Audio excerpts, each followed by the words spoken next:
going on here, guys? I mean, this thing's supposed to be done in 3 days. Months ago, I bought a 57 Chevy for my dad's birthday, so I'm getting it restored. I have a party planned, and this is the center of the party. Chill, man. I mean, really, it's gonna happen. I got my doubts. So let's load these things up. All right. 1, 2. Whoa! Yeah!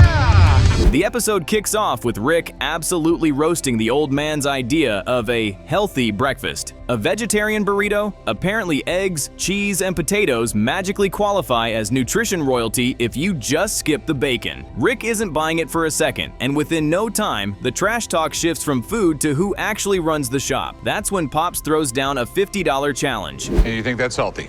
Yeah. A vegetarian burrito from the taco joint. Yeah. What's in it? The 3 basic groups: eggs, potatoes, and cheese. The deal is simple but spicy. Rick, Corey, and Chum each get $50 to blow at a yard sale or swap meat, and the old man picks the winner. Bragging rights as the shop's top deal maker are on the line, which, let's be honest, is worth more than the cash. Rick acts like the crown is already his, while Corey and Chum quietly dream of humiliating him. So it's healthy because you didn't have them put bacon in it? That's the... Y'all quit picking on me. I'm trying to eat right. What's all this stuff? So they bought on the night shift last night. Hey, look, it's the old man. Before the bargain battle even begins, a guy walks in holding a presidential flex, a pen supposedly used by Lyndon B. Johnson to sign Medicare in 1965. Rick's inner history nerd lights up instantly because that's not just a pen, that's political ink. The seller wants $5 grand and claims it's been in the family forever, but Rick reminds everyone LBJ used tons of pens. I got this pen that LBJ used to sign Medicare into law in 1965. That's pretty cool. Not one of my favorite presidents, but pretty cool. Then comes the back and forth, and it's classic Pawn Stars tension. Rick shoots out $800 like he's tossing spare change, and the seller nearly falls over, countering at $4,200. After some verbal sparring and side commentary from the old man, Rick lands at $1,000 and calls it a day. The seller agrees, but that smile? Yeah, it's doing overtime. How much you want for it? You know, it's been in my family for a long time, and I hate to sort of part with it, but I need some cash, so I'm saying $5 grand. It's a little much. It's a whole bunch much. Fast forward to the swap meet, where Rick finds something that looks mildly cursed. It's a tiny soap baby, and apparently it might have been handed out during McKinley's 1896 campaign, because politics has always been weird. Rick offers $10. The seller wants $25, and they meet at $20. Rick walks off proud. Everyone else is confused. A soap baby or something? There's some story behind it, I know. Okay, yeah, I don't know if this is one of them, but when McKinley ran for president in 1896, they gave out soap babies. I guess they were popular there for a while. I don't know why. It's the weirdness of the world, but this was one of the things they were giving out. Corey, meanwhile, stumbles onto what actually looks promising, a vintage bus token change machine from the 1960s. The seller asked for $100, but Corey smooth talks his way down to $50 like he's been practicing in the mirror. He's already fantasizing about flipping it for $500, and honestly, this might be his redemption arc. That's a token and change machine from an old bus from the 1960s. Old Johnson Fairbox, huh? Yeah. These things are cool. Before this, I mean, the bus driver just pretty much had free reign over the entire bus. Not to be overshadowed, Chumlee finds a boxed G.I. Joe astronaut figure, complete with that glorious, lifelike hair. The asking price is $75, but Chum works his goofy charm and locks it down for $50 flat. He's betting on nostalgia doing the heavy lifting, and for once, even Rick nods in approval. Suddenly, this $50 showdown feels serious. Everybody loves G.I. Joe with lifelike hair. Wow, that's pretty cool. Toys are so easy to sell in the shop. We always have grown men looking for something from their childhood. Back at the shop, a seller rolls in with a Kentucky long rifle and declares it one of the most important firearms in American history. Rick gives a half smirk, but admits these rifles were game changers during the Revolutionary War. The seller wants $1,500. Rick fires back with $500, and boom, negotiations crash instantly. They part as friends, but that deal, dead. It is really cool. It's also the rifle that gave us a real advantage during the Revolutionary War. Before the American Revolution, there was no army armed with rifles. It was all muskets. Then things get extra strange with a Bible allegedly owned by Mickey Mantle, complete with a handwritten letter taped inside. The seller's dreaming of $1,500, but Rick's eyebrow is already raised. The letter sounds suspiciously polished and way too wholesome to scream Mickey Mantle, so Rick calls in an autograph expert. For an autograph like this, the money's all in the story. So I just need to make sure it checks out. All right, so what does the letter say? It says to Roger, I want to thank you for your kind letters. I never thought our friendship would reach past the playing field. Every day it blossoms. I have no paper to write on, so I hope the Lord will bless you through this book. The expert doesn't even need a dramatic pause. He shuts it down almost immediately. Mantle's real signature was blocky and rough, not this neat cursive Sunday school special. Verdict? Not authentic. The seller looks crushed, while Rick delivers that silent I knew it expression that dads everywhere have perfected. The first thing I want to do is take a look at the ink. Now it looks like maybe a tape was kind of applied to it first. I don't know if somebody did that to try to preserve it, but it kind of made it a little bit blurry. Finally, it's time for judgment on the $50 challenge. Rick proudly presents his soap baby like it's presidential gold, and the old man basically says it resembles something you'd flush. Corey shows off his change machine, which gets a cautious nod for potential. Chum reveals the G.I. Joe in its box, and you can feel the suspense building. It's an old fare box for buses. Okay. How much you pay for that? 50 bucks. I guarantee you I can get 500 bucks for that thing. What do you got, Chumlee? Astronaut G.I. Joe? An original talking G.I. Joe with lifelike hair from the 1960s. How much you pay for it, Chumlee? 50 bucks. Cue the drum roll. The old man crowns Chumlee the winner. He says the G.I. Joe is the easiest flip and the smartest move of the bunch, and you can practically see Rick's soul leave his body. Corey shrugs it off, but Chum, he's strutting around like he just secured a championship ring. What do you think, boss? Well, Corey, yours is a pretty nice item, and we will sell it. But it'll take probably a year and a half to get rid of it. The soap thing, Rick, a soap baby is pretty lame, son. I hate to admit it, but today, and the day only, Chumlee, you're the best steel maker here. The episode closes with Pops basking in his role as judge and ultimate authority of the shop. Rick keeps defending that weird soap baby like it's misunderstood art. Corey stands by his machine, and Chum refuses to let anyone forget his victory. In the end, historic pens and long rifles are cool, but nothing beats a boxed astronaut doll. Reigning champion, best deal maker in the shop. Really? His is the most easiest one to sell. The old man knows a good deal when he sees one. All right, Grandpa, well, you can get that giant box off your desk since you picked Chum. I'm out. The episode detonates over something unbelievably petty, a box of donuts. Dave brings them in, and suddenly the old man, Corey, and Chum are betting on which flavor Rick will grab like it's the Super Bowl of pastries. Dave, How are you, Richie? I'm good. Brought you some gifts. Sweet. I always take donuts. Well, leave the plain ones for Ricky. You don't want the plain ones, he's gonna want a chocolate one. He's gonna want a plain one. They're staring at the door waiting for Rick to walk in, and the tension is absurdly real. I mean, only on Pawn Stars does a glazed donut carry financial consequences. I bet you anything he likes the chocolate ones. I'm saying he goes for the pink ones. I'm telling you, whoever wins gets a free lunch. The other 3 people split the bill. I'm saying chocolate. I'll say plain. Pink. Glazed.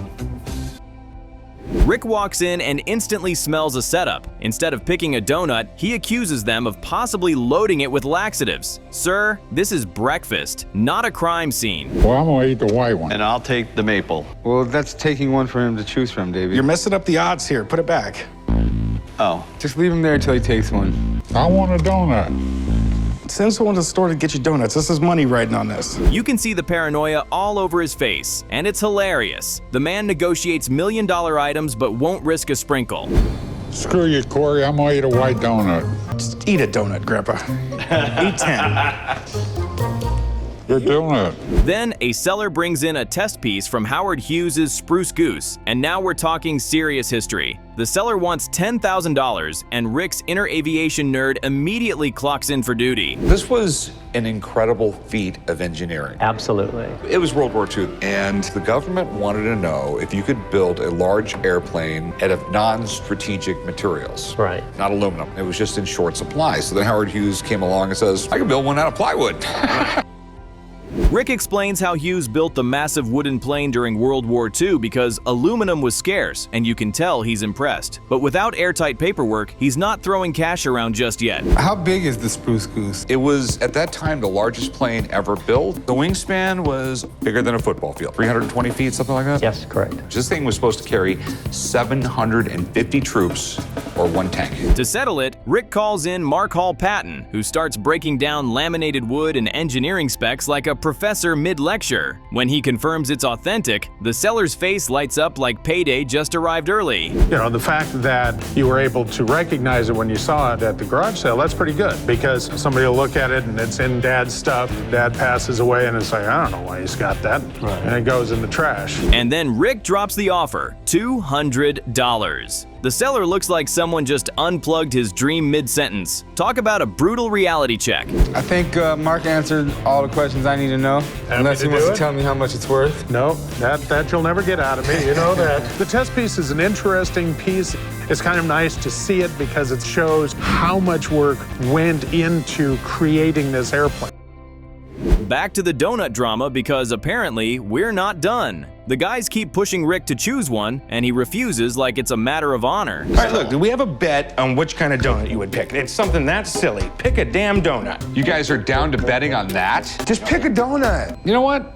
I'm not hungry. They finally admit it was all a bet, and Rick calls it stupid before walking off. But off camera, he admits he still wants one. This man is fighting demons glazed in sugar. You're not gonna pick a donut. Nope, I'm not gonna give you the satisfaction. No donuts. After annoying me all day long and wasting tons of time, there is no way I'm gonna play into their stupid little bet. Next up, a seller rolls in with Stephen Fishwick portraits of Elvis, James Dean, Bob Marley, and more. He wants $500 each, hyping them as limited edition Jyklees like they're museum-ready masterpieces. These are cool. I mean, it's nice art. I like this. People will buy this. Stephen Fishwick, he's a good guy. He does a lot for charity. He would get in front of large audiences and literally paint one of these paintings much, much larger than this. Yeah.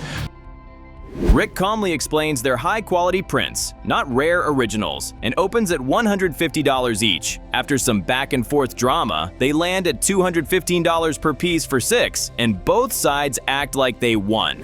So which one do you like the best? Wow, I've got green eyes, but I gotta go with this one. All blue eyes. Okay. This represents Las Vegas. Is that the fat Elvis or the skinny Elvis? That is skinnier Elvis, yeah. Okay. And somehow, the donut saga resurfaces during a fake meeting. They even joke about hiring Dave, clearly just trying to bait Rick into grabbing one. I got a lot of ideas up here. I'm gonna have a donut. You gonna have one, Grandpa? There you go.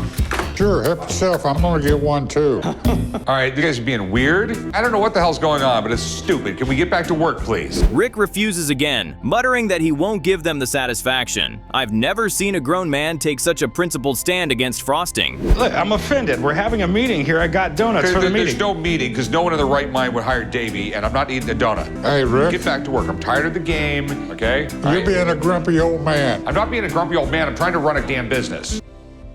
Then, a seller brings in a massive architectural model of Joe Robbie Stadium asking $12,000. Rick admires it, but quickly reminds him this isn't the Hall of Fame gift shop. What in the hell is this? Miami Dolphin Stadium. I'm assuming an architectural rendering or Yeah. made out of corkboard and I think they used balsa wood. it's definitely not made out of Lego. Rick fires back with $4,000, the seller counters at $8,000, and the tension creeps in. They finally shake hands at $6,000, and you can see the relief wash over both of them. That's amazing. Right, it's the same stadium they play in now, right? Just Correct. a name change? Correct. Back in the mid-'80s, this was commissioned by Joe Robbie, the owner of Miami Dolphins, so that he could have this to show in all the different malls and grocery stores and different places around Miami. Imagine walking into a pawn shop and instead of gold chains, you're staring at a tiny 1860s elevator model that looks like it doubles as a panic attack in a box. Rick's intrigued. Corey's joking about signing up as an elevator operator. And I'm just wondering who thought mini historical transportation trauma was a collectible. What you got here? I have an elevator model from the 1860s. All right. What do we got here? You need an elevator for your house? Check this thing out.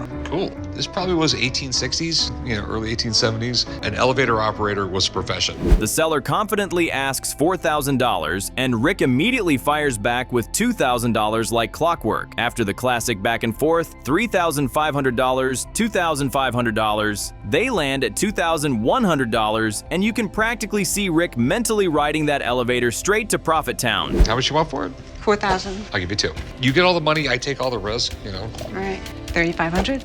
No, we need to go to a lower floor. Then things go full supernatural when a guy walks in with what looks like a horror movie starter kit. Surprise! It's a legit vampire defense kit, complete with crosses, silver bullets, and pistols. And Chumlee instantly rebrands himself as Chum Helsing. Come on, man. Not much. How you doing? Doing good. Got something pretty old here. Let's take a look. Got a vampire defense kit. Wow. Hey, Rick. What? Check this out. What do we got here? A vampire defense kit. The seller claims it's over 100 years old and passed down from his grandfather, which immediately raises the drama. He wants $6,000. Rick's never seen one before, and you can feel that spooky tension building as he calls in an expert, because nobody wants to overpay for antique cosplay. God, the guns look like 1840s, 1850s. So it's definitely over 100 years old, is what you're saying. Oh, it's definitely over 100 years old. I mean, you actually have silver bullets in there. Bram Stoker wrote Dracula in the 1890s. When expert Alex steps in, the whole vibe shifts from Halloween prop to literary legend. He links it to Bram Stoker's Dracula and even Arthur Conan Doyle's Circle, and suddenly the value explodes to $25,000 plus at auction. Cue Rick's internal cash register ringing. This thing is fantastic. The term for this is a vampire defense kit. I mean, would someone really just have this made up as a joke, or? Well, 1880s, 1890s. This is like the apex of the Victorian fascination with spirituality. Now it's negotiation time, and the seller swings for $20,000. Rick coolly counters at $15,000. They shuffle numbers, and after some serious tension, they settle at $16,000. Just like that, Rick owns a vampire slaying kit. What would you take for it? I mean, he said 25, so I think I'd be comfortable with 20. Okay, first off, anyone else would have just gave you the $6,000. I appreciate that. I'll give you 15 grand. The 20 guys in the world that want this aren't gonna randomly pop up in the shop. But wait, they actually take the pistols to the range. Because if you're buying 1800s vampire guns, you have to test them, right? So is that target really necessary? Gotta slay the vampire. So we're out here at the gun range because I bought a vampire defense kit, and I asked Alex to come down because he was gonna do a little research and maybe find out some more on it. Plus, I'm really anxious to shoot these pistols and see if they fire. Rick fires, boom! They work flawlessly, everyone's grinning, and you just know Rick's thinking about flipping this for over $30,000 someday, while Chumlee celebrates like he personally defeated Dracula. 1, 2, 3. Whoa! Yeah! Whoa! These have a little power to them. Yeah, they do have a little bit of a kick, don't they? It's awesome. The thing is boozing. Meanwhile, a seller brings in a supposed James Bond GoldenEye prop pistol, asking $3,000 like it's MI6 approved. Rick brings in a Hollywood expert who quickly pokes holes in the story. It's a gun from the film, but not the gun. And you can feel the dream payday slipping away. I have the prop pistol used by the villain in the 1995 James Bond movie, GoldenEye. Very cool. There's no such thing as a bad James Bond movie, just some are better than others. And just to cap off the roller coaster, someone proudly presents what they believe is a rare WWII invasion map. Rick calmly explains it's actually a 1920s classroom map with a swastika sticker added later, and wow, talk about history class heartbreak. All right, so what do we got here? An Allied war room map from World War II. It shows the invasion of Belgium over here. Okay. The printer is a very famous printer, Wenschau. He was a German printer. These maps are very rare. Rick is spiraling right out of the gate. He bought a fully restored 1957 Chevy as a surprise for the old man's 70th, but the car's still in pieces and the birthday clock is ticking. Mechanics are poking around like it's a high school shop project, and Rick's pacing like a dad on prom night. You can literally see him questioning every life decision. I have some animation cells. Animation cells? Yeah. Like from the cartoon? cartoon? From cartoons. We have Scooby-Doo, the Flintstones. Now on this... Hey, it's Fat Albert. Then, out of nowhere, a guy walks in wearing what might be the most extra accessory in human history, a 19th century pistol ring. I'm talking tiny 6-shot revolver. On your finger. The old man is already imagining poker night chaos, and Rick's eyes are screaming, "I need this!" Seller wants $9,000, and suddenly the room feels expensive. I'm here to sell my ring pistol today. Ring pistol? Yep. Damn, I've never seen one of these before. Hey, Pops, this might be something you'd be interested in. What? It's a pistol ring. Hey, what? Yeah, it's like something James Bond would wear. Rick starts nerding out hard. Penfire bullets, sterling silver body, precision craftsmanship. This isn't some flea market cosplay nonsense. It's a miniature masterpiece that just happens to fire bullets. You can tell Rick's in love, but he's not about to drop stacks without backup. Cue the expert call because things just got serious. It's called an Imperial Protector. This is a 6-shot version. I assume it was for gamblers. It's novelty, but it's also seriously a gun. I mean, it would really hurt getting shot with this thing. You're sitting in a card game with this on, you would piss somebody off. In strolls Tony, the weapons whisperer, and he confirms it's legit. Mid-1800s, French-made, rare as heck. Rick's grin? Oh, it's growing. Tony throws out a value range of $4,000 to $6,000, but then casually mentions one sold for $11,500 at auction. I swear you could hear Rick's internal calculator short circuit. Drama overload. This is kind of cool. You buy this in the States? No, I bought it overseas. Overseas, yeah. Figured. The European gunsmiths, they were making all kinds of little weird things. This is the Imperial Protector, basically French. Mid-1800s, 1880s. Unbelievably well-made gun, and they're very scarce. Now the negotiation turns spicy real fast. Rick opens at $3,000 and the seller looks personally offended. Back and forth they go like it's the final hand at a Vegas card table. Rick jumps to $7,000 cash. Big move. Seller plants his flag at $8,500. Rick pauses and walks away. That tiny gun exits the shop. Painful. I'll give you $3,000 for it. No, can't do it, sorry. $9 grand. They're pretty rare. It's a nice piece. I agree it's a nice piece, but you have to understand too that we're not collectors. No, I understand. Next up, a guy brings in what looks like something salvaged from a steampunk submarine. Turns out it's an early 1900s ship's Binnacle, a deck-mounted compass housing with oil lamps built in. Rick is low-key geeking out over the brass and that Viking logo. It's giving nautical museum vibes, and I'm kinda here for it. What can I help you with? Good afternoon. Have an item here I'd like to sell. It's a binnacle. That's a fancy word for a compass that goes on a ship. This is pretty cool. Looks like a Viking helmet.